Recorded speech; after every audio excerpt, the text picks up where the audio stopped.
প্রধান উপদেষ্টার নির্দেশে বাংলাদেশ হতে মায়ানমারে বাংলাদেশ সশস্ত্র বাহিনীর মাধ্যমে বাংলাদেশ সেনাবাহিনীর নেতৃত্বে জরুরি ভিত্তিতে ত্রাণ সামগ্রী হিসেবে ঔষধ, তাঁবু, শুকনা খাবার এবং চিকিৎসা সেবা প্রদানের জন্য রেস্কিউ টিম ও মেডিকেল টিম দেওয়ার উদ্যোগ গ্রহণ করা হয়েছে। প্রাথমিকভাবে ৩০ মার্চ দুপুরে বাংলাদেশ বিমান বাহিনী ঘাঁটি কুর্মিটোলা থেকে বিমান বাহিনীর একটি বিমান এবং আর্মি অ্যাভিয়েশনের একটি বিমান জরুরি ত্রাণ সামগ্রী সহ মায়ানমারের ইয়াঙ্গুন এর উদ্দেশ্যে রওনা করেছে।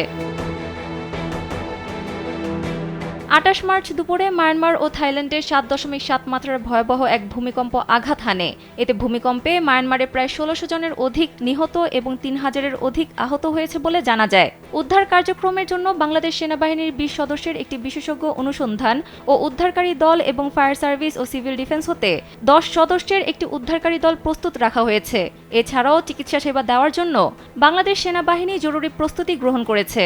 বাংলাদেশ সরকার এই মানবিক সহায়তা মায়ানমারে ভূমিকম্পে ক্ষতিগ্রস্ত জনগণের দুর্ভোগ কমিয়ে আনতে সহায়ক ভূমিকা পালন করবে বলে বাংলাদেশ সেনাবাহিনী বিশ্বাস করে।